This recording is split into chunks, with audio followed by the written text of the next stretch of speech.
Please remember the world that you are now seeing, for this natural world is in jeopardy, and even if you are willing to help put an end to what you are about to see, you may never be able to see the world in the same way again.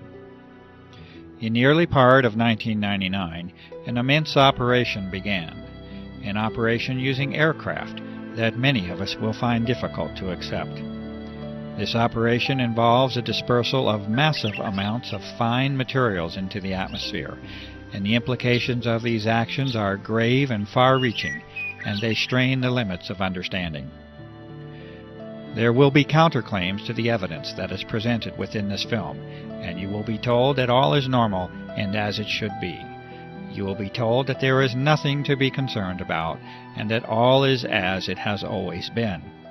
Your eyewitness accounts will be dismissed as unreliable. This dismissal by claimed authorities and officials will be in direct contradiction to fundamental physical principles and your own common sense, but you will encounter it nonetheless.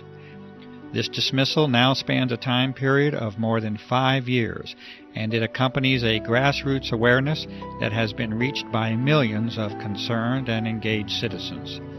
From this point on, I urge you to use your own mind to reach your own conclusions on the truth of the matter.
What you are seeing now is quite normal.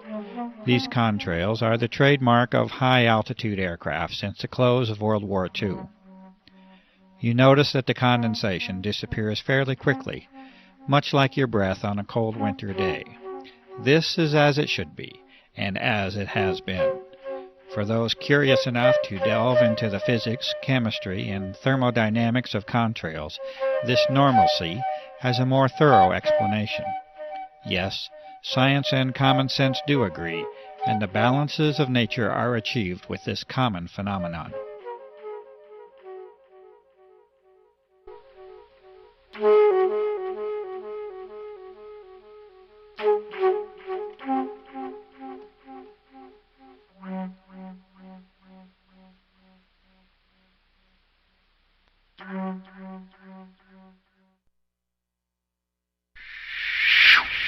And now we must take a different turn, a turn to explore an unusual world that now surrounds us, and yet a world that many of us remain unaware of.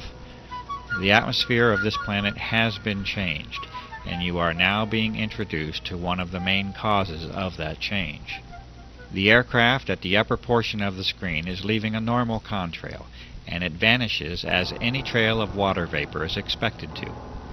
But beneath it you see an aircraft emission that is stationary, thick, continuous, and persistent, and it must eventually be concluded that it is not primarily water vapor.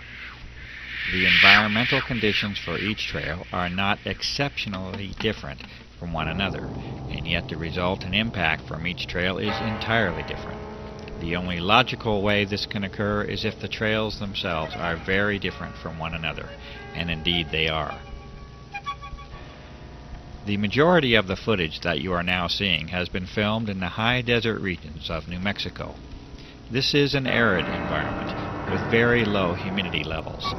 It is, in fact, a classic region for conventional contrail formation. Contrails themselves can and do form easily in a low humidity environment. In the past, the passing of a short-lived contrail in the high, clear desert sky was an innocuous and frequent occurrence. Cold and dry conditions, exactly those conditions that are normally found in the upper atmosphere, are extremely favorable to contrail formation. The humidity levels of the upper atmosphere are actually relatively low, and is one of the very reasons that most clouds occur in the middle of the troposphere, being the lower portion of our atmosphere up to an altitude of approximately 7 miles or so. As this examination of our atmosphere continues, we will be now required to consider 4 types of events or phenomena. In addition to the customary existence of clouds and contrails, we must now consider a new entry, that of the aerosol. An aerosol is a solid particle in suspension, either in a liquid or a gas, and in this case we are considering the atmosphere as the gas to study. The aerosols will manifest in 2 primary forms, as an aerosol emission from aircraft and as an aggregate or collection of aerosols in the atmosphere. A suitable term for this collection of aerosols is an aerosol bank. It is known now that the persistent trails that form the subject of this film are primarily solid in nature and origin, and that they are not predominantly water vapor. A brief explanation of cloud formation will help us to understand why this is so. Clouds, that is, normal clouds, require 2 fundamental elements to form, particles and moisture. Clouds are not suited to form in especially clean air. They require particulate matter, called condensation nuclei, that act as a base for water vapor to adhere to. The size of these nuclei, for the process to be effective, must be extremely small. The size of these nuclei are on the order of sub-micron. For comparison, a human hair is 60 to 100 microns thick, and an asbestos fiber is a couple of microns in thickness. The other essential component for normal clouds to form is a minimum level of humidity. From numerous sources, this minimum is on the order of 70% relative humidity. Notice that the requirements for cloud formation and contrail formation are already entirely different from one another. This is because they are entirely different phenomena based upon entirely different physical principles. Contrails can and should form readily in clean, cold, and dry air. Normal clouds, on the other hand, require higher moisture levels and a particulate or aerosol base from which to develop. The radical transformation of our sky as a direct result of aircraft activity now forces us to address an entirely new set of conditions. Aircraft are now repeatedly dispersing materials into the upper atmosphere at flight altitude, roughly from 35,000 to 40,000 feet. These materials expand rather than evaporate, and they usually transform into an unsightful haze that over the recent years has decreased our general visibility down to ground levels. One of the remarkable facts is that this commonly now occurs at very low levels of relative humidity, on the order of 30 to 40%, instead of the 70% or greater that is associated with cloud formation. And so we know now that these are not clouds in any conventional sense. They are indeed a unique and artificial creation that now crosses new thresholds in the atmospheric and geophysical sciences. There is one way that such a transformation can be made, and that is with the introduction of vast quantities of an extremely small, water-loving metallic salt at flight altitude. This transformation cannot be achieved with water vapor alone, and the emissions under examination are indeed not water vapor. They are solid, and they are well entrenched into your air supply. These important conclusions are at the very heart of the aerosol operations that are being disclosed here. These changes in the very atmosphere that we breathe have a fundamental impact upon the life of this planet, and these aerosol operations have many potential applications that reduce the sanctity of that life. These operations are being conducted. They are being conducted without your participation or your informed consent. They are affecting your life, the lives of those you know and love, and the very life of the planet itself.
Try to remember the color blue, for once it was yours to see. The blue sky is your birthright and a source for joy, and it remains at the very core of our existence. There are factual reasons for the blue color of the sky, which can certainly be traced to the cleanliness and clarity of the air that you breathe. But please do not lose the wonder of the sky itself, the magic and emotions that you have once shared with the earth in all of its glory. These are more than facts, reasons, and observations. They are the experiences and memories of life itself.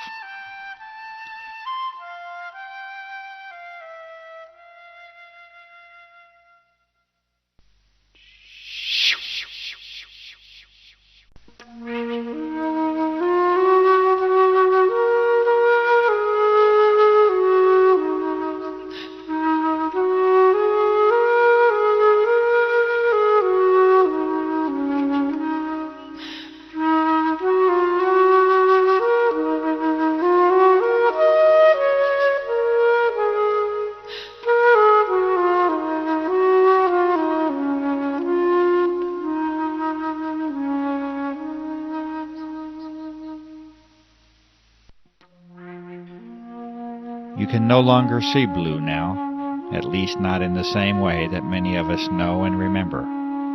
Your horizon has largely turned to white, and there is a very good reason that this is so. These fine, solid materials, or aerosols, are now in your way, and you will see clearly no more. The source and origin of these aerosols is now abundantly clear, and the aircraft operations have now made their mark upon this planet. It is a mark that you must now live with, and that you must now breathe, and that you must bear the consequences of.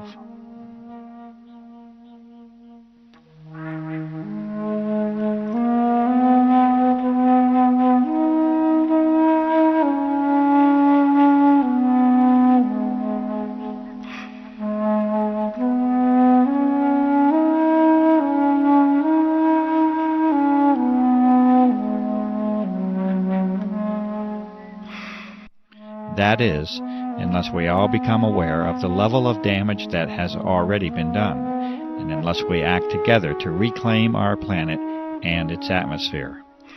These images were taken in what was once one of the cleanest locations on the earth, and that is the high desert of the Southwest. You may now see for yourself the daily reality of your existence, and it is a sad change that we have allowed to occur. Please, remember the color blue.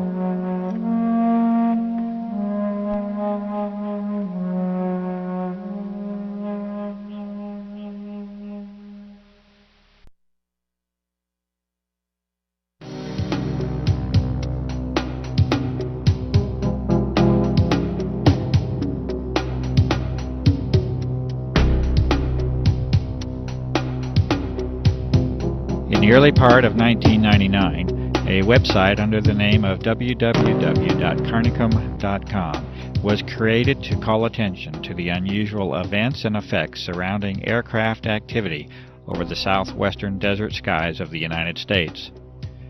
The developer of that site was a generally quiet and conservative former federal employee with no political or environmental notoriety.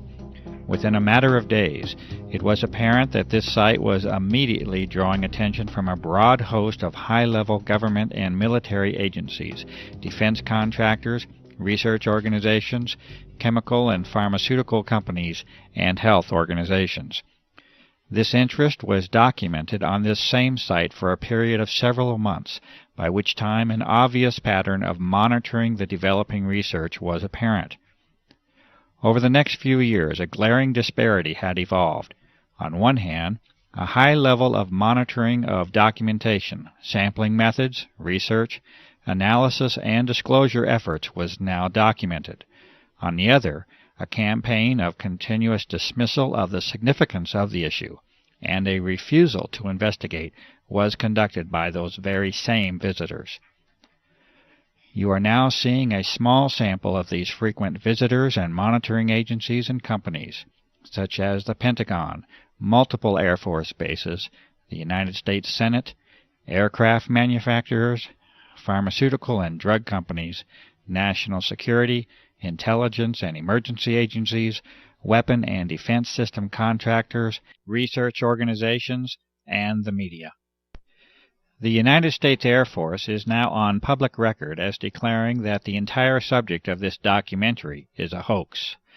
This assertion was first made by Lieutenant Colonel Michael K. Gibson in August of 2000, when he stated that, quote, "The chemtrail hoax has been investigated and refuted by many established and accredited universities, scientific organizations, and major media publications." End quote.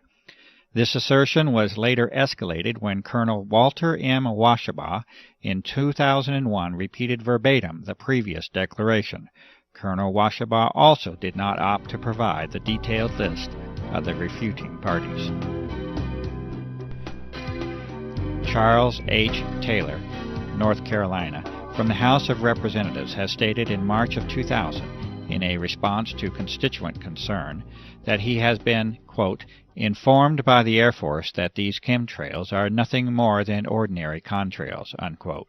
He also states that they pose no environmental hazard or risk to human health, and that we can be assured that he will continue to monitor this issue. Harold Halsness, from the Office of Secretary of Defense, and in response to a direct inquiry to former President of the United States, William Jefferson Clinton, in January of 2000, states that he is familiar with some of the reports on this issue, but that he finds them unsubstantiated by the facts. In addition, assurance is offered that there is certainly no cause for alarm. In the first of many responses from the United States Environmental Protection Agency, under the directive of Carol M. Browner, Administrator, it is acknowledged in December of 1999 that citizen concern is focused on whether or not aircraft may be involved in operations that release chemical or biological substances. The EPA responds that they are, quote, "unaware," unquote, of any such applications by such aircraft. In January of 2000, a certified letter including a physical sample of highly unusual airborne fibrous material is sent to Carol M. Browner with a request for identification of the material on behalf of the public environmental and health interest. The EPA responds again in February of 2000 in two separate letters with the statement that they are, quote, "unaware," unquote, of any programs to disperse materials into the atmosphere using aircraft. The EPA does not acknowledge the receipt of or the existence of physical materials within the correspondence. In October of 2000, a series of more than 1,000 petition letters of concern was sent to Carol Browner as an indication of significant citizen concern on the aerosol issue. The EPA responded once again in December of 2000 that they continue to remain, quote, "unaware," unquote, of any aerial application of chemical or biological substances that may have an adverse effect upon the population. After a period of approximately 6 months, the EPA continues to take no action regarding the identification of the physical sample under their custody, and no acknowledgment of the receipt of that sample is made.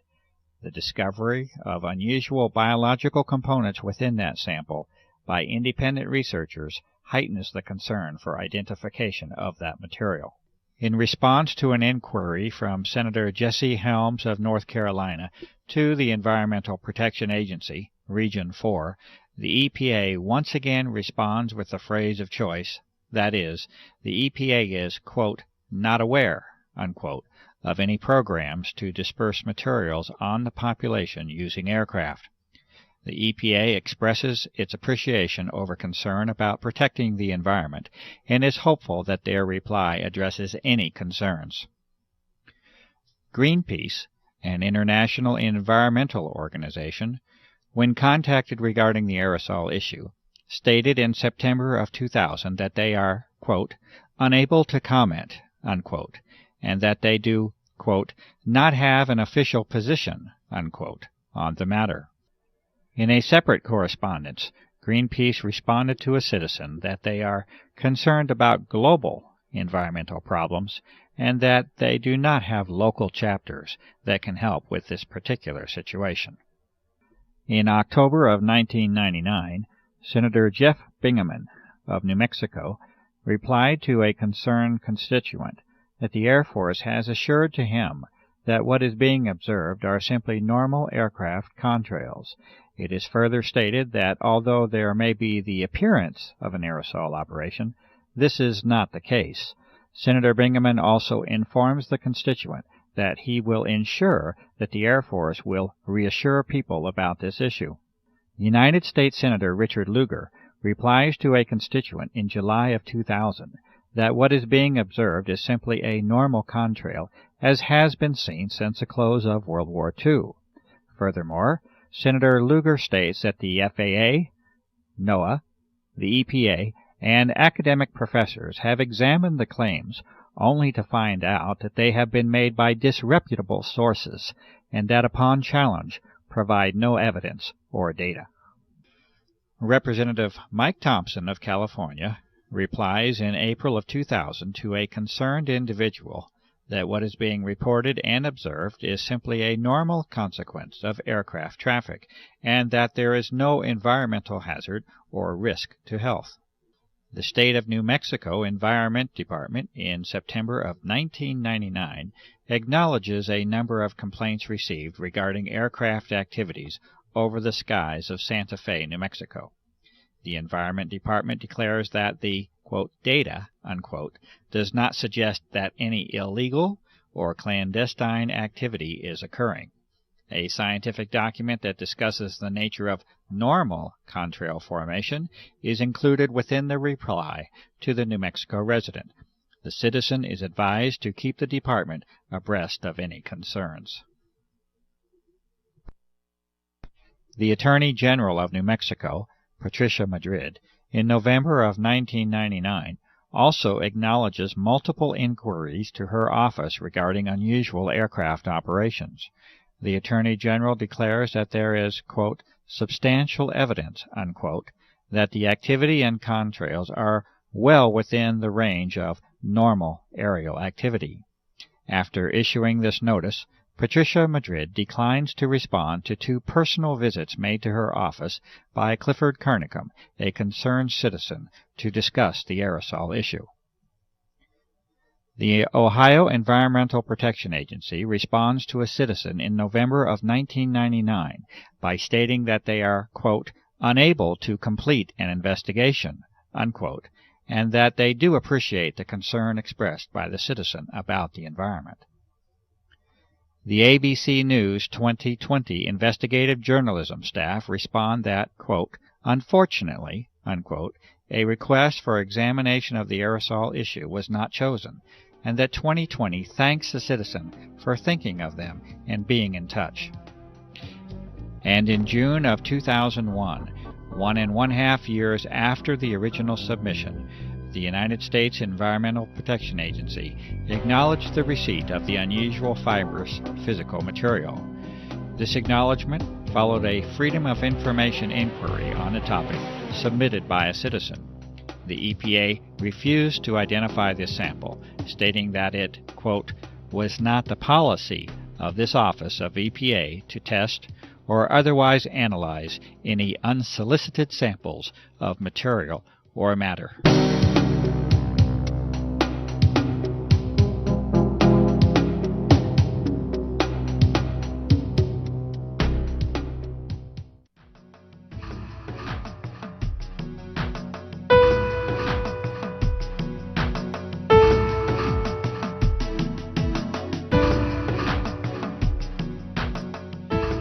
Since the beginning of 1999, a series of more than 36 scientific, physical, observational, and analytic methods have been used to examine the dramatic alteration of the atmosphere that has taken place. These tests have been conducted with much labor, time, and expense. They have been conducted with very limited resources and equipment, much of it requiring original construction, development, or modification. What follows is a partial presentation of these sampling methods. The diversity and thoroughness of examination is apparent in the work that has now spanned more than 5 years. The officials and authorities have not attempted to replicate these testing methods, at least not publicly. They have not reacted to the results in any formal fashion, and they have not tangibly responded to the many calls for public inquiry and investigation that have been made.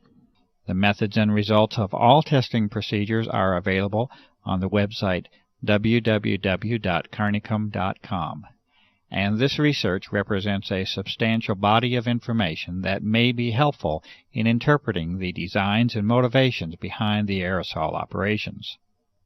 Essentially, the method is one of reverse engineering for a global covert operation, and there is no limit to the work that remains to be done. These findings, conducted for more than 5 years, are offered to the public. These studies begin with an examination of contrails themselves, a very common and ordinary phenomenon involving the freezing of water vapor into ice and their subsequent dissipation through evaporation and mixing. Meteorological studies of contrail formation and cloud formation have been made. Visibility standards and their reduction from a maximum of 40 to 10 miles have been called to attention.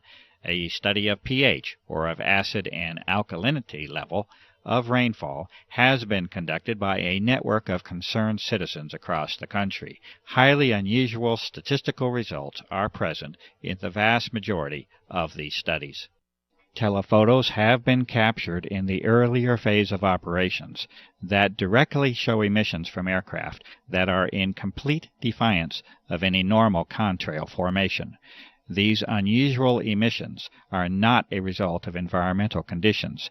They originate from the aircraft and can be shown in these cases to have no dependence upon even the engines of the aircraft.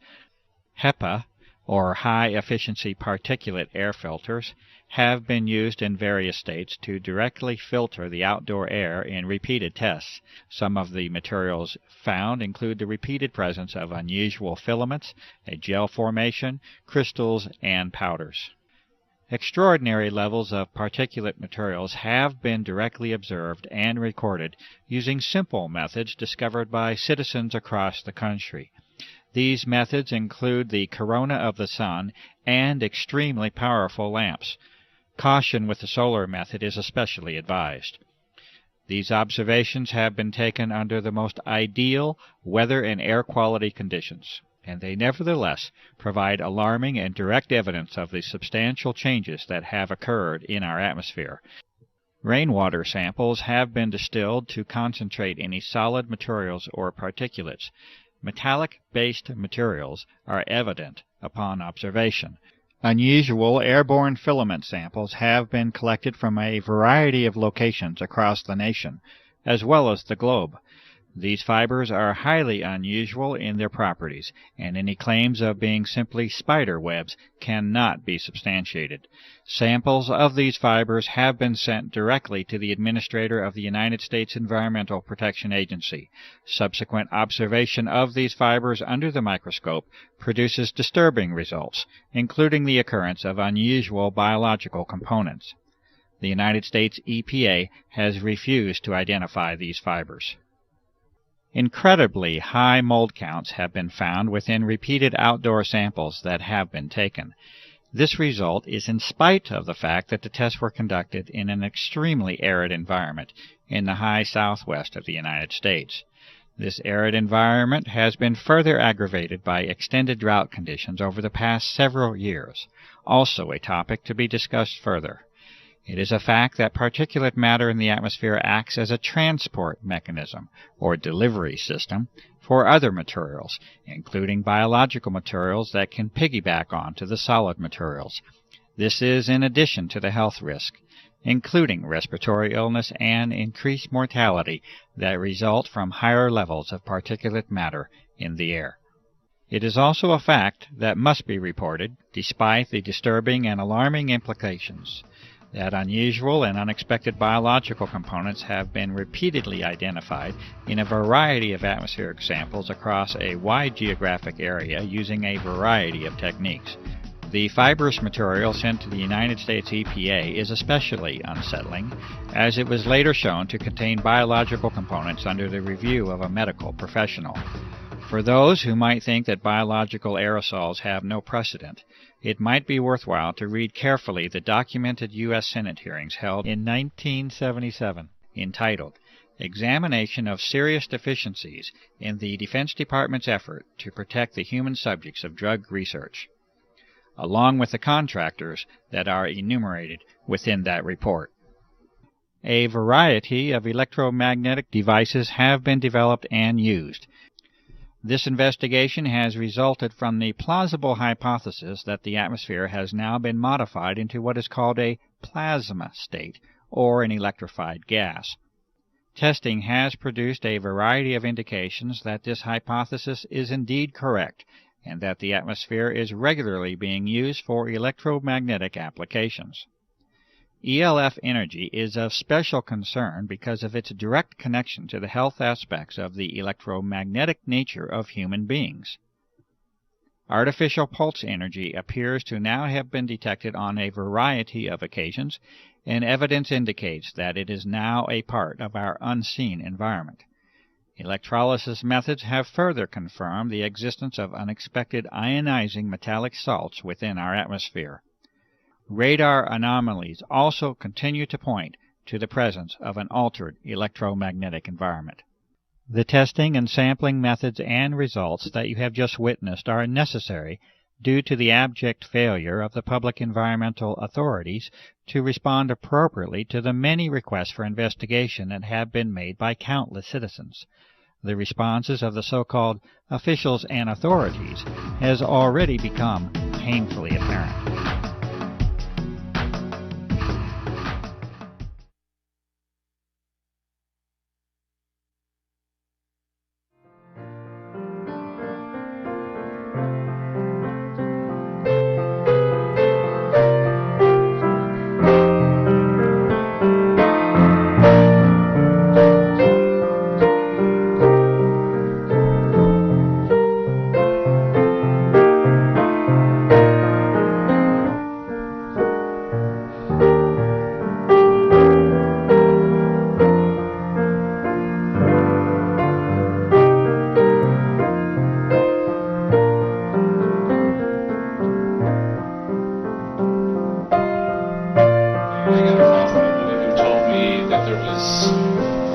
jet spraying stuff in the air. I went outside, I looked out, it was in the morning, and lo and behold, there was, what I thought were contrails, numerous jets spraying, probably 4 or 5 jets. The contrails were not dissipating, they continued in the air, and I watched. Actually, I was horrified because I'd never seen anything like this before, as it continued all day long. And the result was, within a couple hours, the entire sky was totally blotted out with this messy white haze.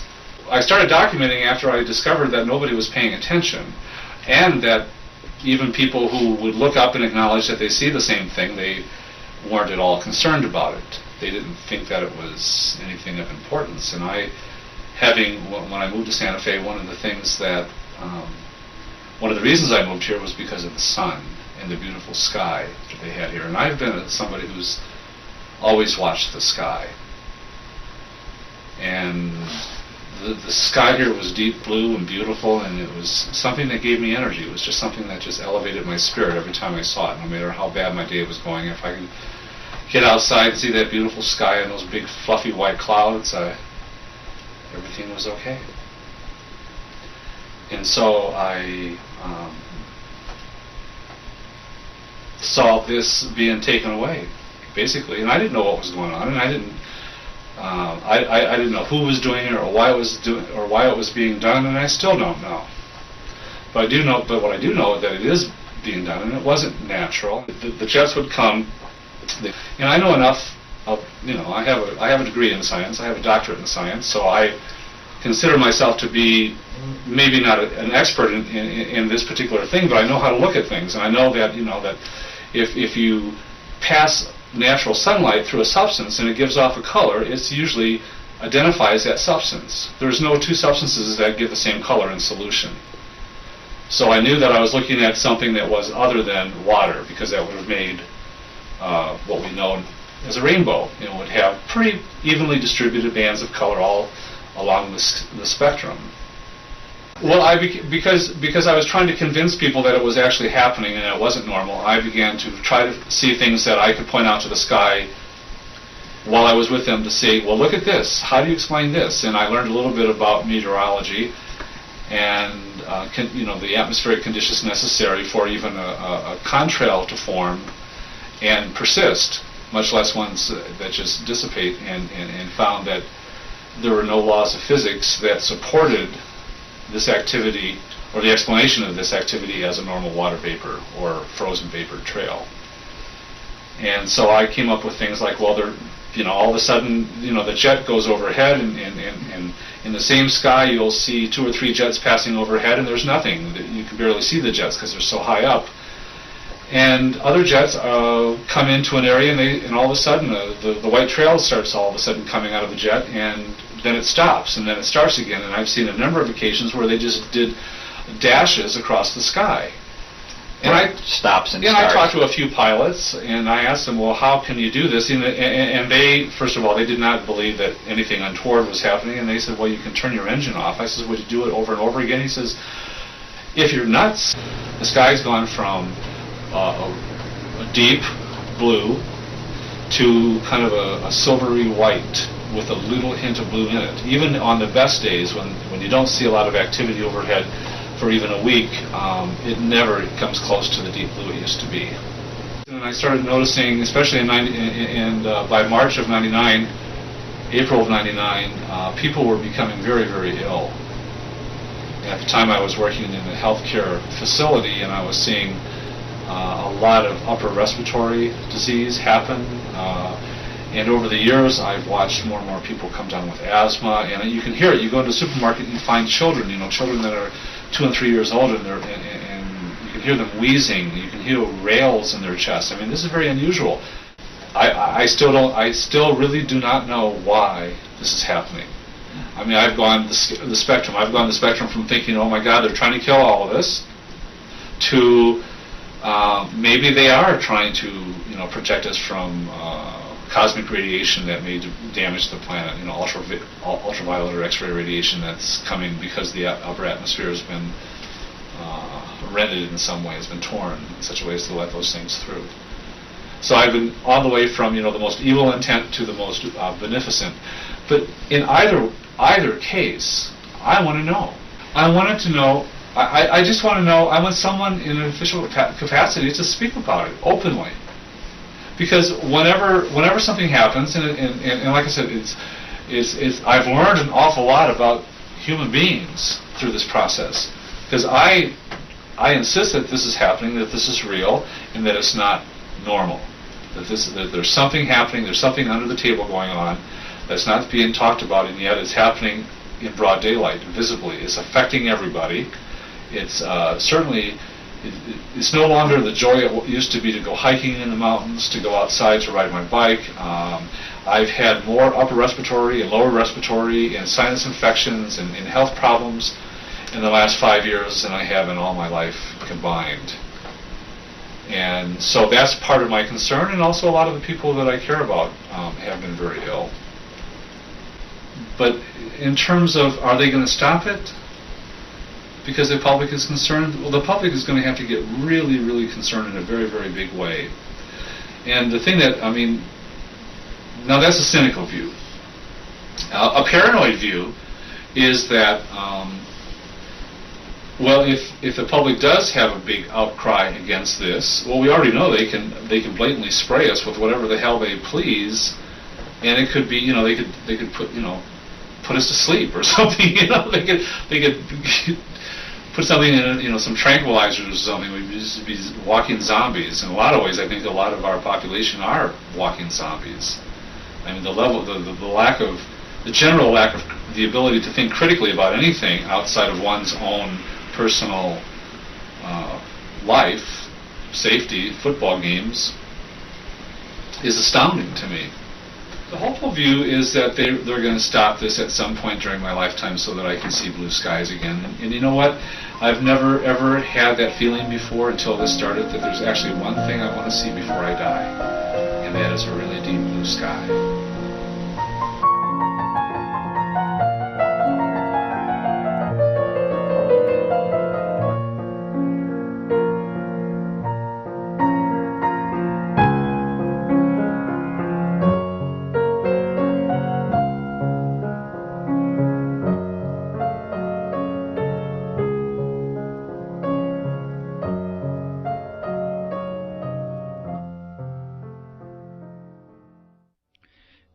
The following is a transcribed interview between Clifford E. Carnicom and Gwen Scott, naturopathic doctor and former CNN broadcaster, recorded in February of 2004. Question: when did you become aware? When did you find out? How did you find out about the existence of these operations, and whether they are real or not? Response: well, it's interesting, because I realized that if I had been any place else on the planet, I might not have noticed. And so I am wondering how I ended up in the catbird seat to actually observe this operations. As you know, I live in a very rural area, and when I first moved here, the air was pristine. We had deep, deep blue, azure skies, thousands of stars literally at night. Probably one of the least polluted air supplies in this United States, because New Mexico is a very rural state, very few people, very little industry. It's one of the things that drew me here. So here I was sitting, reading in front of a 5-foot by 5-foot bay window one day, and I see these jets. I assume they're jets. They're high and they're going fast, and they're not leaving the little 2-inch things that I'm used to seeing. They're leaving those huge plumes through the sky that spread out, and by 3 or 4 in the afternoon, it's foggy. It's so thick I can't see the mountain range. I can't see anything. And it's been continuous and ongoing ever since, to the degree now that the skies are so degraded that we never see deep blue skies anymore. Stars at night are hard to find. Everybody is getting accustomed to the pale blue, often white skies that we live with. But I see them going over, and I've taken hundreds of photographs showing this is not your normal contrail that should dissipate. Question: you notice a distinct change then from the 1990 era? Response: distinct is not the word. Dramatic, devastating, you can pick out any adjective you want. It is dramatically changed, the atmosphere. Dramatically. Yes, extremely distinct. Question: you live on Native American Indian land here. What is the sense of and the reaction of the Native American community to what is occurring? Well, it's interesting. I figured if anybody would pick up on it, it would be the Native Americans. And so I immediately went to friends of mine in the community and said, "Have you guys noticed?" And they are like, "Oh yes, we know absolutely what is going on." In fact, all 13 of the Pueblo governors had a meeting in secret to discuss it, what they would do. Would they come out and protest it openly? What would they do? And after this meeting they determined the following things. No, they would not. That it was just another dumb thing the white guy was doing, and at that point I don't think they understood the true significance. But now I think they do. But more importantly, that people wouldn't believe them. Or if they did believe them, would think it was only happening in this very confined space, and it really didn't affect them, and they were concerned for the gaming, that people wouldn't come to the casinos and things because they would think that just this area was experiencing it. So they voted unanimously to not say anything. Question. So even the Native American community did not show the level of independence or the level of assertiveness to make this an issue? Response. It was heartbreaking to me. But they're a little more philosophical, too. One of the medicine people that's a friend said to me, "You know, this has been prophesized. We call it the death winds. We always thought that it would be nuclear fallout. But maybe this is the death winds." They have a very skeptical view anyway of what the white man's intentions are. Comment. And with good cause. Response. And with good cause, and with history behind it. So, and they've also lost every battle, basically, they have fought that way. But I think as more and more of them get sick, and they are, there is maybe a wider awakening that this is really, really serious. Question. You have a background in the world of journalism, and specifically broadcast journalism.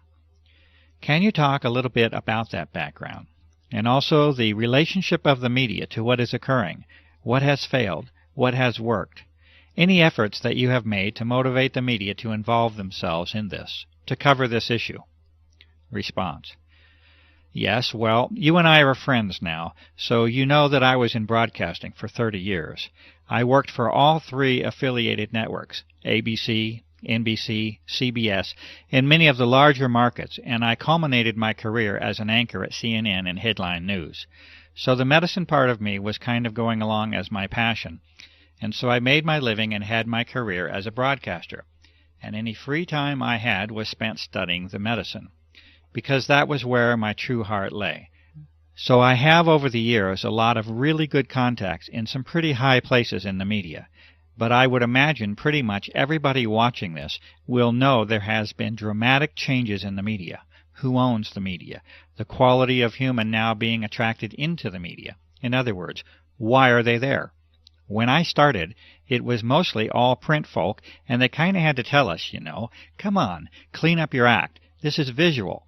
But people were coming from the old school of journalistic, afflict the comfortable, and comfort the afflicted. And you are the watchdog, and you go for that story, and you never accept the official version, and on and on and on. Most of the media and information we get now is owned by only 3 companies. When they deregulated, the FCC deregulated, they allowed these huge, like AOL, Time Warner, to gobble up. So you've got these large entities controlling all the information, whether it's film, radio, okay. So the complexion has changed, and I would say the kind of person drawn into it, when it became a place where you could make a really good living, and people would go, "Oh, I know you, you're so-and-so." It drew people with different agendas. So you don't necessarily have the hardcore, old-fashioned, get the story. I don't care if my hair is a mess, I don't care if I'm dripping wet. There's a few out there still, but for the most part. So that's that. And yes, when this started, I called in every chip I ever had. I called a very good buddy at CNN, who really assigned most of the stories. He was very high, very interested. I sent him your website, a lot of your information. He was high, yay, yay, shut down, and I never did get an explanation. As you well know, I contacted some of our local media people. The main anchor on the local station wanted to do a story, we thought, and we shot a lot of video of the activity. In those days, it was very obvious. Now it's a little harder. You don't have the mornings where you have the deep blue sky, and then the afternoon. You get the pale blue-white sky if you're lucky. And as you well know, that story never aired. Comment. I would consider that a fairly serious dedicated effort by a media person, and yet we saw nothing come of it. Response. Nothing came of it. Exactly.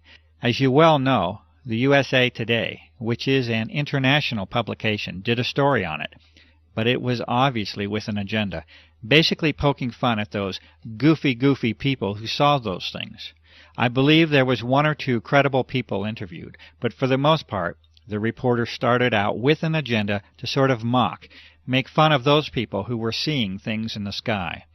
And if I had a dime for everybody else that they called, wrote, or begged, I could at least buy an ice cream cone.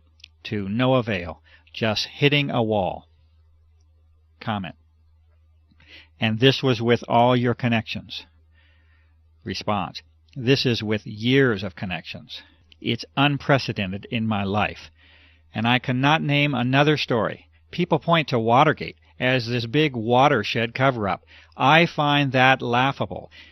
This, in my opinion, is the biggest story, and I approached many of my colleagues this way. This is the biggest story in recorded human history. You have an entire planet now covered with whatever by whoever, and nobody's even acknowledging it. What the heck is going on, and how come we don't know? Question. That's the question. What could explain that level of refusal? Response. A few things, okay? A few things, to be fair. Fear. I saw that. Fear. Because the folks that get it know who's doing it, and they're afraid. Okay? They know it's something bigger than them. They know all the possibilities of who is able to put planes in the sky. That many, every day, 24/7. It doesn't take a nuclear physicist to figure out that it's not the guy around the corner. This is big. Comment. So even the journalist has that threshold that they're unwilling to cross. Response. Oh yeah. Afraid. And the few that are left who do catch on to it and say, wow, I want to do this story, like we were just discussing. They hit a wall somewhere, and I'm never told where it is. I don't know if it's the news director. I don't know if it's the station manager. I don't know who. But they hit that brick wall, and it goes away.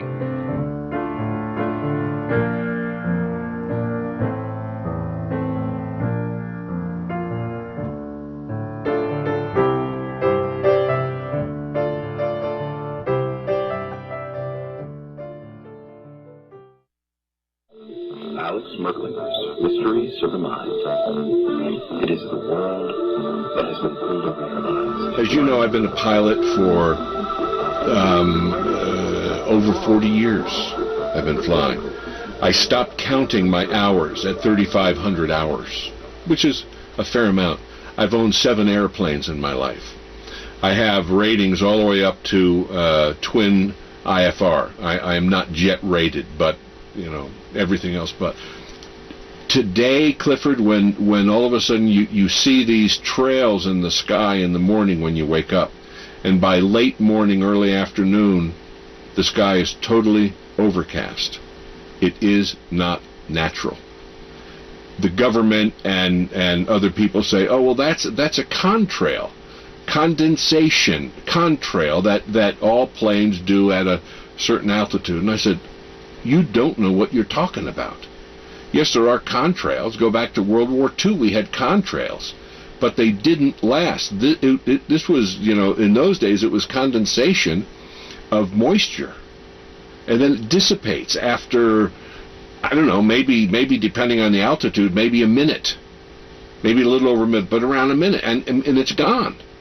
These things last all day long, unless there's a strong wind and it blows out of the way.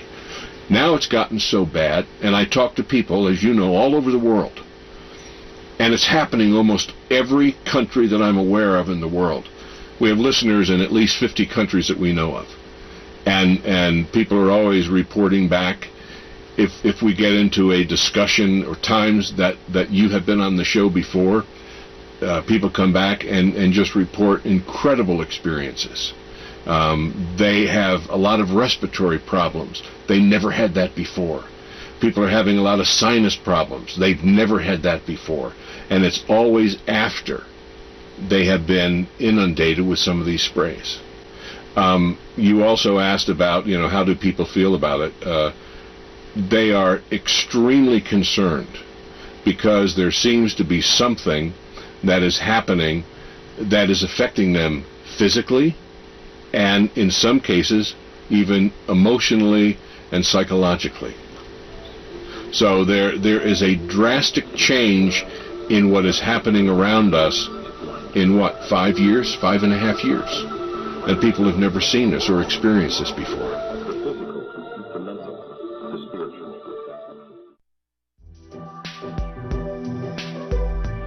Clifford, it's so good to be on tape in person with you on this subject. I know before we couldn't show my face, we couldn't hear my voice because I was under contractual agreement. I'm no longer under that contractual agreement. So I can be here in person, and that feels good. And I thank you so much for translating my prior discussion with you on the media and all of that. But today what I'd really like to talk about is the medicine end, which is my passion, and my whole reason for being involved in this is to try to help people stay as well as they can stay given the givens. I also want to say something that's very important to my heart, is that I am deeply patriotic. That's all I really want to say. Never thought I'd live to be seeing these times. As you know, recently information was brought to us that's critical in terms of health. So I want to deal with that first, and then we can go back and talk about the other contents of this aerosol spray and the impact of the body, and perhaps some mitigating medicines. We have found out through a very credentialed research doctor that perhaps what we're seeing occasionally show up in our air supply is a fungus. The reason this is so critical is apparently this fungus dramatically compromises the immune system by consuming those nutrients the immune system uses to repair and rebuild. And like every system in our body, the immune system has to keep rebuilding itself. It will wear out, it will wear down, and it has to keep regenerating. If it doesn't have those nutritional tools to do that, your immune system becomes dramatically compromised, unable to deal with any kind of invader. That's why I think we're seeing so many more colds and flus than we've seen in the last 5.5, 6 years, than we've seen in a long time. I know in my clients, these things are like epidemic. Sinus infections, colds and flus. That's on the lighter side. On the heavier side, we're seeing a lot more cancers and some very devastating disease, implying an extremely compromised immune system. Part of that has to be this fungal kind of invasion because, as I said, this fungus eats the nutrients that the immune system uses to rebuild itself. People say, well, what do you do about a fungus? Well, there's some things that we know that are very good natural medicines for fungal invasions like that. Garlic kills fungus pretty much on contact. The Chinese mushrooms, reishi, shiitake, maitake, particularly in extract form, have been have a lot of efficacy. Caprylic acid, which you can find in any health food store. There are a number of things, and finally colloidal silver, we know, is a major antifungal. So when people are looking at their bodies and saying, why am I always feeling kind of run down and tired, it may be we're being told now that this person is looking at the blood of many, many people, and in almost everyone this fungus shows up in their bloodstream. So that's something we can take care of. If it becomes something in the lungs, we can do the tea tree oil inhales. We also know that we're getting a lot of particulate heavy metals, all of which not good for the body. And I'd like to just quick run through them. Their potential damage to the body, but then also some mitigating medicines we can do. We know that there's some aluminum in this, and we also know that aluminum, unfortunately, can cross the blood-brain barrier. And we know through research it's been correlated to diseases like Alzheimer's. If not so extreme, certainly short-term memory loss. So, sad to say, the blood-brain barrier does not recognize aluminum as a toxin and lets it go through into the brain. The good news is, if you have enough what are called essential fatty acids in your system, your brain has the ability to take that metal, aluminum, and push it out of the brain into your hair. And I think that's why so many people who are getting hair analysis are seeing high concentrates of aluminum in their hair. It's the brain doing its job trying to get this toxin out. Some good essential fatty acids that you can consider are flaxseed oil, evening primrose oil, and most recently brought to me very profound is krill, K-R-I-L-L oil. It's a fish oil that's fairly pure. These essential fatty acids allow the brain to get rid of that aluminum. We also know that barium is part of the mix, and barium, besides being a carcinogenic, knocks pretty much all the potassium out of your body. And I'm seeing in my clients a lot of muscle weakness, a lot of heart palpitations, all related to either a complete loss of potassium or way too low level of potassium. So we know, since we're bringing barium in and it's knocking the potassium out, we need to supplement more potassium in. And I would say, for anybody who's listening to me, the responsible thing would be to say, to share whatever you decide to do with your health care practitioner, because if you're on certain medications, it can contraindicate. But these are just general guidelines and information for people, not prescription, not diagnostic. Yeah. There is also apparently some titanium in this mix from your research, again another heavy metal, and magnesium. And for a long time I could not understand why that would be a bad thing, because we're always encouraging people, to take some magnesium in. However, my brother, who's a physicist, accidentally gave me an answer that I had been seeking 2 or 3 years, why I was seeing so many blood clots and thick, sticky blood platelets. And it's epidemic now, and constantly running commercials for blood thinners and on and on. Well, he tells me when you combine an aluminum ion with a magnesium ion, it clots the blood. So we have both of those in this mix. My personal choice is ginger root for blood thinning. I take ginger root capsules every day. There's also an herb called ginkgo biloba that also thins the blood. But this is a very important cautionary. If anybody is on a pharmaceutical blood thinner, do not add in any of these other remedies, because you can get your blood so thin that if you cut yourself, your blood won't clot. So it's dangerous. So if you're on any pharmaceutical blood thinner, do not add in ginger root and ginkgo biloba and those kinds of things. But if you're not on a pharmaceutical, these are good natural things you may want to consider in terms of thinning the blood. And then there are I get this question all the time. People say, well, what can we do, to mitigate some of this? I mean, it's in every breath I take. That's something I think is hard for people to understand. This is not something previously I could say to people, please don't eat margarine. Please don't drink tap water. These things are not good for you. I cannot ask people not to breathe. But what I can say, there are things that you can do to mitigate the amounts of it that you're taking in. One thing that you well know I do is when I'm outdoors, I wear a mask. It's not comfortable. It looks silly. I get stares. But I have to tell you, since I've been doing that, I've noticed a big improvement in what kind of symptomology I've had to deal with.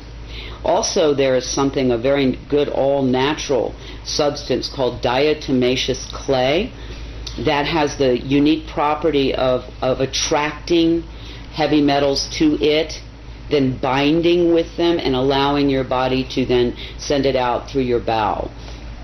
In most health food stores, you can find it under the name of bentonite.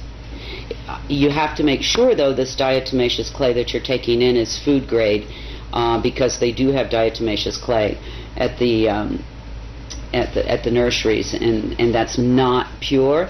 But if you go to your health store, or if you know somebody who has food grade diatomaceous clay, that is something I do daily to try to begin to remove these metals, because all heavy metals are detrimental to the system. Again, flaxseed oil, krill oil, the omega-369 oils, very important, particularly for brain function during these times. Potassium supplementation.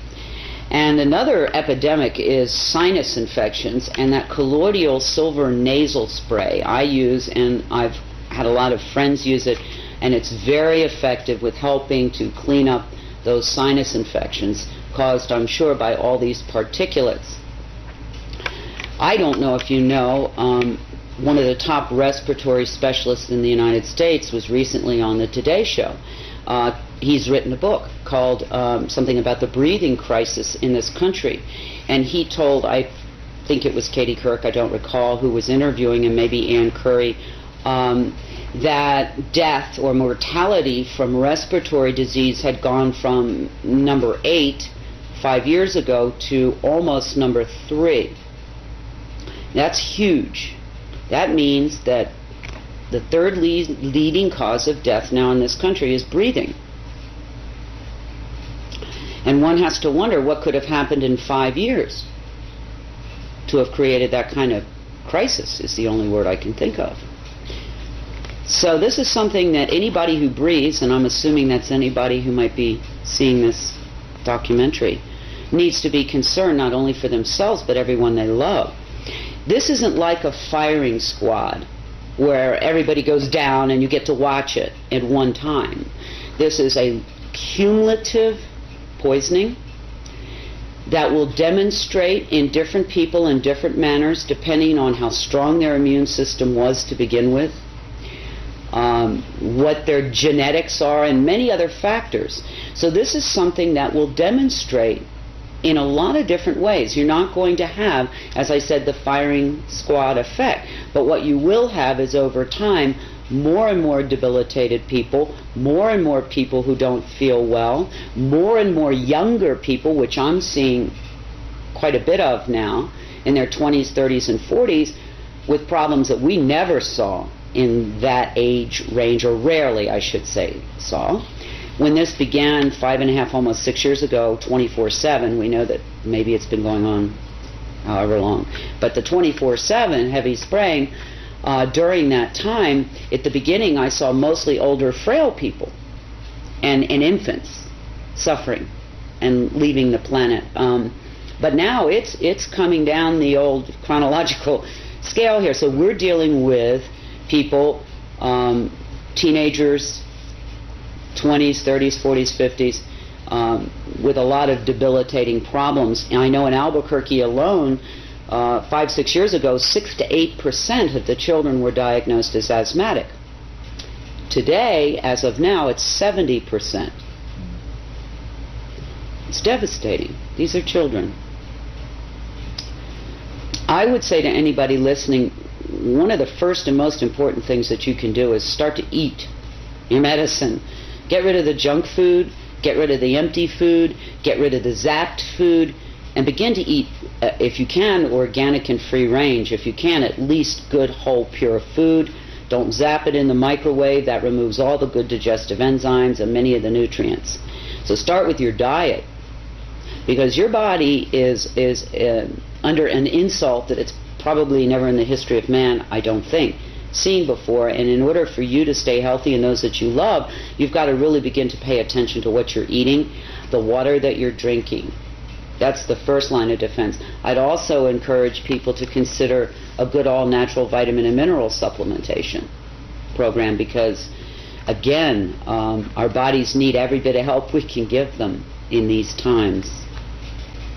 You know, it's interesting. One of the most frequently asked questions for those who are conscious and aware of this aerosol operation is, is this intended to harm us?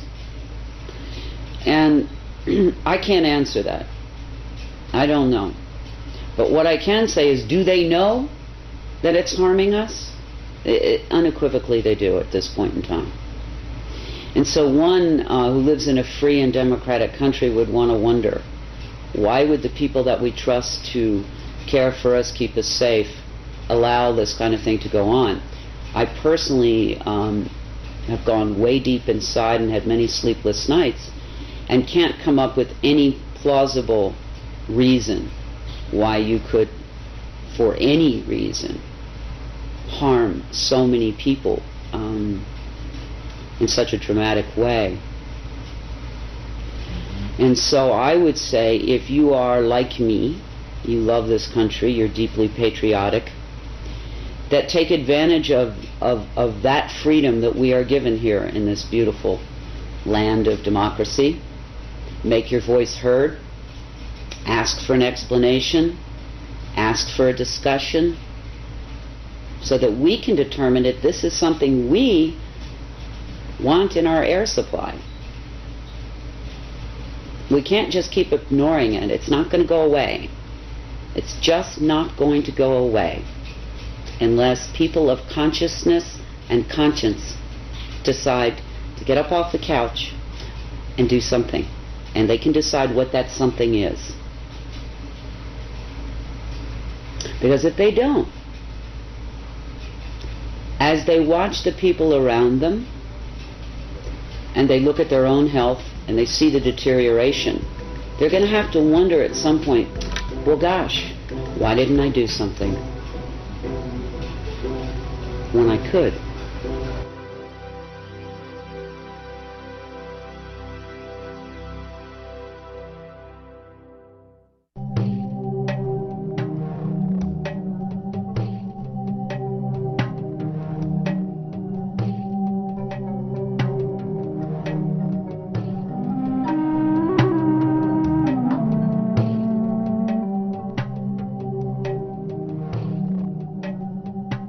After confronting the reality of the changes that have been made to the planet, it is a natural question to ask, why?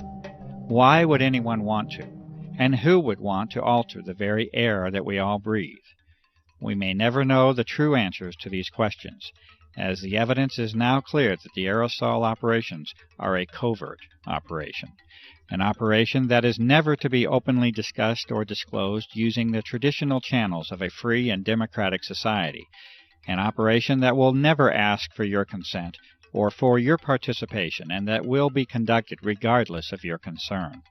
The answers, especially as to why, do not appear to be simple or restricted to a single purpose.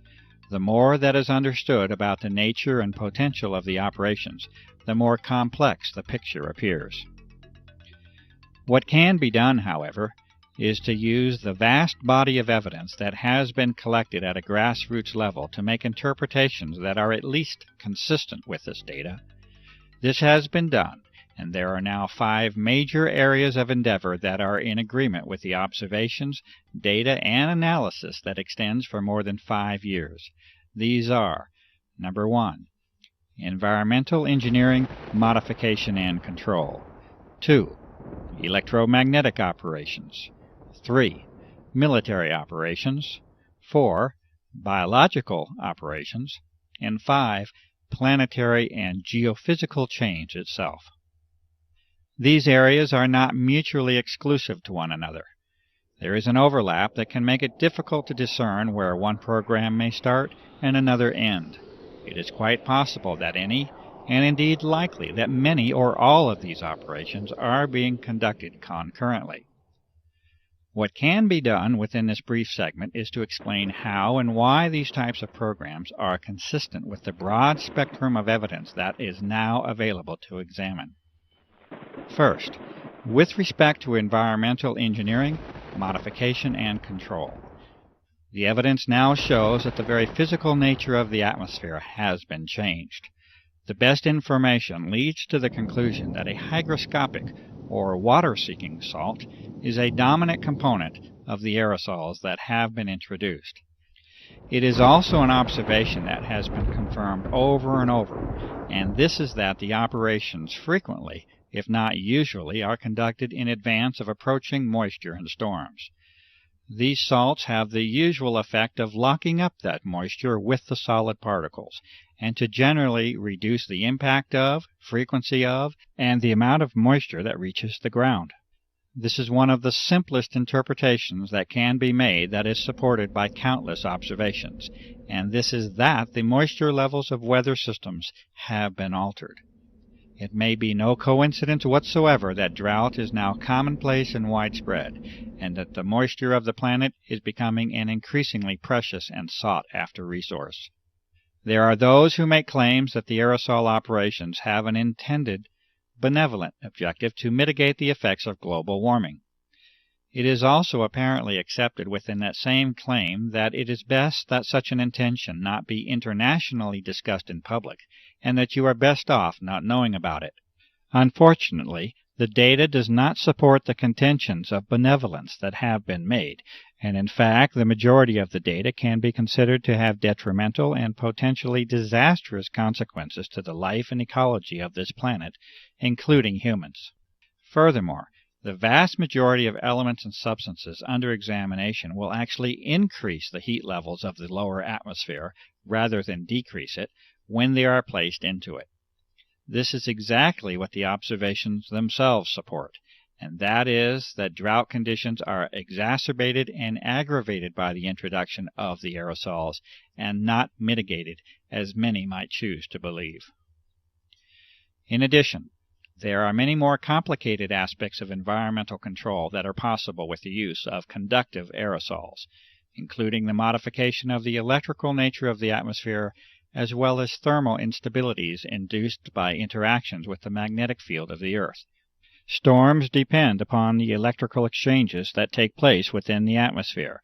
Lightning is the result of electrical imbalances that occur in the electrical fields between the Earth and the atmosphere, altering the collection and distribution of rainfall, interfering with the electrical exchange of energy and producing thermal or heat instabilities. All of these point to a very realistic assessment that environmental modification and control is likely a fundamental agenda within the aerosol operations. The United States Air Force has publicly disclosed a doctrine of owning the weather by 2025, and many have good reason to believe that such objectives have in part already been accomplished. This brief introduction to this topic only considers impacts upon the atmospheric shell, literally an eggshell of life that surrounds this planet.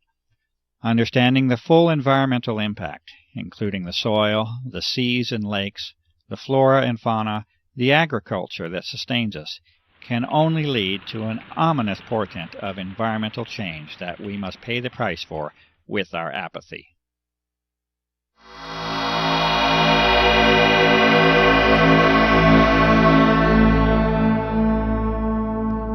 Not only are the moisture and heat characteristics of the atmosphere altered with the introduction of aerosols, but the electromagnetic properties have likely been changed as well. An ion is a charged electrical particle, and all of the data supports the claim that massive amounts of easily ionized particles are another important part of the grand geophysical picture. There are some elements that can actually become charged with the energy from ultraviolet light and even visible light in some cases. Barium is one such element that falls into this category. The implications of being able to modify the atmosphere electrically and magnetically are enormous, and a variety of physical methods that are used to transfer, manipulate, control, and propagate energy in that medium must then be considered. As an example of how a small change can produce a major effect, consider the following statement from Lancaster University in the United Kingdom on the topic of the ionosphere. Quote, "Although less than 1% of the upper atmosphere becomes ionized, the charged particles make the gas electrically conducting, which completely changes its characteristics.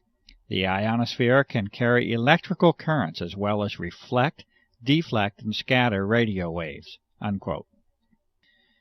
What we see, therefore, is that a small change in the electrical properties of the atmosphere, be it the upper or now lower atmosphere, completely alters the way in which that shell around the Earth can be used.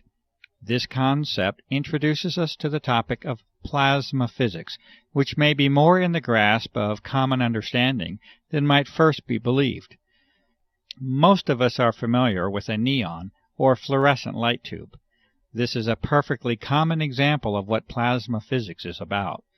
In that tube, there is an ionized gas, and energy can easily be sent through that tube to produce the effect of light in that case. A plasma is an electrically conductive gas. This means that there is a source of ions and electrons within that gas, and that these electrons can be used to carry current. We have seen that it takes very little change to produce a large change in the electrical properties of that gas, and the effectiveness of energy transfer and accumulation is governed primarily by the number of electrons that can be introduced into it. The term that describes this is electron density, and it becomes increasingly important in our understanding of the likely goals of the aerosol operations.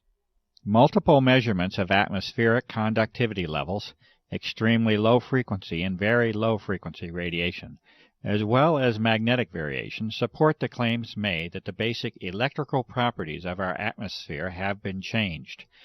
These two physical properties alone that have been mentioned, that of thermodynamic and electrodynamic change, have the prospect of changing our world so much that even the most conservative of environmentally aware individuals should be aware of the prospect for disturbance and damage. Changes in heat and energy are at the foundation of the life of this planet and all those who dwell upon it.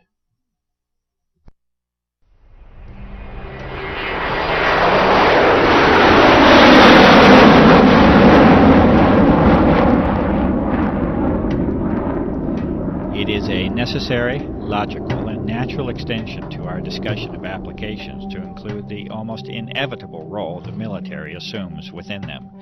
Indeed, the dichotomy of extreme, sustained, and continuous interest and monitoring of the aerosol research by the military and intelligence complex, juxtaposed with the public declaration by the U.S. Air Force that this entire subject is a hoax, is curious enough that many of us may wish to seek the truth of the matter. The most advanced military agencies, intelligence services, and defense contractors clearly have an interest in monitoring and controlling the level of discussion and disclosure on the aerosol issue. The tools of research and analysis must therefore be used at least in part to compensate for the lack of openness that now shrouds this democracy under the guise of national security. A glimpse into the military window has been achieved, and a central theme will eventually emerge, and that is of control. Control in the deepest and far-reaching sense that you may imagine. For when the atmosphere of the planet is controlled, life itself, in the end, is controlled. With a basic knowledge of plasma physics, that is, the physics of an energized gas or atmosphere, it is impossible to proceed further without at least a brief introduction to the HARP facility and technology. HARP, or High Active Auroral Research Program, is operated by the U.S. Air Force and is claimed to be simply a research facility. The stated purpose by the Air Force for the HARP project is that of a scientific endeavor aimed at studying the properties and behavior of the ionosphere, with particular emphasis on being able to understand and use it to enhance communications and surveillance systems for both civilian and defense purposes. It may be this, and then again, it may be more than simply a scientific endeavor. It may also be enlightening to consider United States Patent 4686605 by Bernard Eastlund in 1987 entitled, A Method and Apparatus for Altering a Region in the Earth's Atmosphere, Ionosphere, and/or Magnetosphere. There are many who have sensibly concluded that this patent essentially represents a blueprint for the HARP facility as it has been constructed. This patent makes mention of numerous objectives and methods of operation that far exceed any scientific endeavor alone, and references the work of Nikola Tesla as a source of historical contribution. The amazing inventions and achievements of Tesla with respect to energy transfer and amplification, including the use of the atmosphere as a medium for sending energy from point A to point B, are well documented. The documents of Tesla were eventually confiscated at the close of his life, especially as they related to military matters, and he is generally now accepted as an unrecognized genius. The current incarnation of ionospheric heating is able to, according to Mr. Eastland, put unprecedented amounts of power in the Earth's atmosphere at strategic locations, and to maintain that power level with the pulsing of energy. This patent also recommends the use of large clouds of barium so that ionization by sunlight will increase the electron density within the plasma environment. Testing and analysis does now positively indicate the presence of unusual levels of barium, a toxic element, within atmospheric samples. The amount of power inherent in the design of the HARP project is further indicated by Mr. Eastland stating that the present invention can be formed to simulate or perform the same functions as a detonation of a heave-type nuclear device, without actually having to detonate such a device. A heave weapon has the effect of lifting the magnetic field of the Earth itself, and involves the expenditure of massive amounts of energy. The patent is further stated to have numerous military implications, including the enhancement of or interference with communication and guidance systems, including those of airplanes and missiles, radar interference, missile destruction, weather modification, material transport of micron-sized particles, and molecular change of the atmosphere are each mentioned as further applications of the patent design.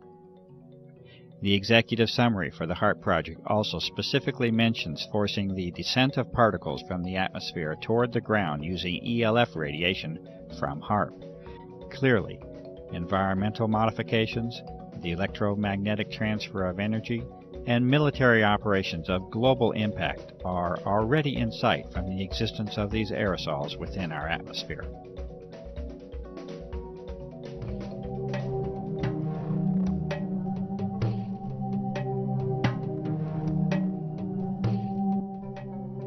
In 1977, the United States Senate held hearings on the subject of biological testing by the Department of Defense on human subjects without their informed consent. In the opening statement, Senator Kennedy identifies the key issue of the hearings, the known use of Americans as unwitting human subjects for open-air germ warfare testing conducted in the public domain by officials of our own government. Furthermore, he poses the critical question, should a democratic people cede to its government the full responsibility of determining when secret tests on unwitting subjects are necessary to protect the nation's security? It appears that this key issue was never truly addressed, and that, almost 30 years later, this responsibility is no longer a question that is even being posed to the public. It is a fact, however unpleasant and distressing the consideration may be, that biological components have been repeatedly identified in a series of tests of atmospheric samples over a period of several years. The U.S. Environmental Protection Agency has refused to identify physical material that has been demonstrated to contain biologicals of this same form. These components appear to involve the use of desiccation, freeze-drying, and aerosol distribution methods, exactly the same methods itemized within the private contractor listings of the Senate hearings. Evidence further indicates that extremely advanced biotechnical methods are likely to be a part of the development and delivery process. To date, no professional or public medical professionals have attempted to duplicate the test methods and results, and the evidence continues to be provided only through independent citizen activism. Acknowledgement and response to this evidence by all public officials remains lacking. There is currently no prospect of government hearings on the aerosol issue, and the reality of the evidence continues to be denied by public officials.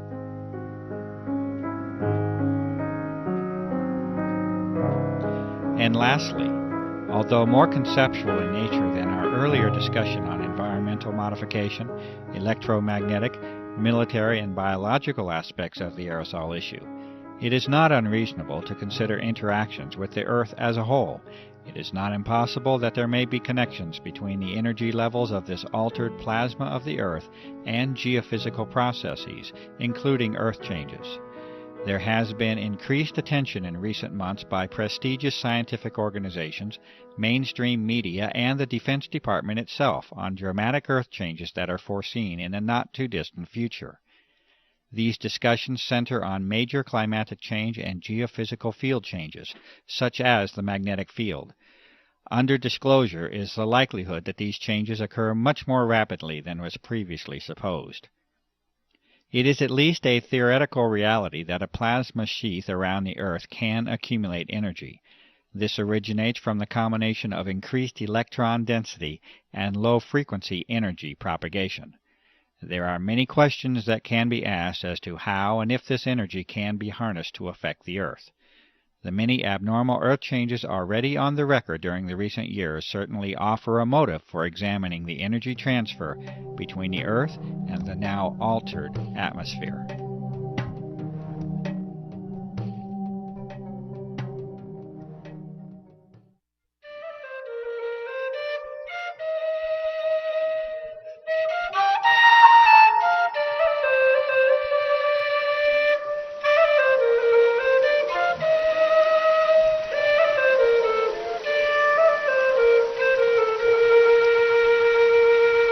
You have seen traces of a world still in a state of beauty, and you have seen the signs of a terrible change. It will be for you to decide if the claims of this documentary are true or not. You have seen the distinctions between what mankind has known for decades to be in harmony with our surroundings, and that which is a product of our urge for technological supremacy over nature. You have seen a clear sky, this blue that was but is no more. The sky that has been taken away from us all. You have been confronted with assertions of operations on a scale never seen before in the history of mankind, and you have been shown evidence that aircraft can alter and have altered the fragile envelope for life that we call the atmosphere. You have seen science and sampling applied to the problem over and over at the grassroots level. Numerous methods have been demonstrated that show artificial and deliberate modification of the atmosphere, including its chemical, thermal, electromagnetic, and physical properties. There are detrimental effects that can be anticipated and that have been observed as a result of these changes in our air, and we must all accept the consequences of the toxic environment that has been created. The health of our home and lives have been sacrificed in the search for dominion and control.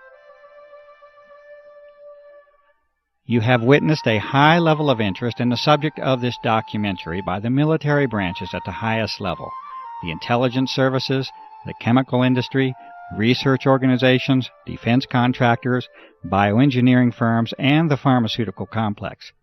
You have heard the responses of the public, government, and even environmental organizations in response to the innumerable requests by the public for investigation. These responses repeatedly revert to describing phenomena that are normal and commonly observed, while denying and dismissing the extraordinary observations that sensible and reasonable citizens have called attention to. There has been a sustained campaign to ridicule and discredit the cumulative efforts of years of research, activism, and devotion by countless individuals acting from the motive of concern for the health of this planet and its inhabitants. A free and democratic society, if it is to continue to exist, must be able to openly discuss the benefits of technological and military supremacy against the deleterious impact upon the environment that we as global citizens must share. Divine rights of humankind must assume their rightful place amongst the individual nation's right for military security and secrecy. You have heard the responses of only a few citizens and professionals who state their sensible concerns about the impact of the aerosol operations upon our environment and our health. The lack of time prevents the presentation of the awareness that is now known to be shared by a grassroots network that conservatively must include millions of people. The extent of this awareness across national boundaries is apparent, and this network is of global proportion. The control of media information by relatively few corporate interests appears to be a significant factor in the restriction of honest and open public discourse on the aerosol issue. The attempts at ridicule of this issue by the U.S. military establishment should also be evaluated as to intent and motive. You have been provided with an analysis of the potential agendas of the aerosol operations, the conduct of environmental, military, electromagnetic, biological, and geophysical operations are each consistent with the vast body of information and evidence that has been accumulated over a period of more than 5 years.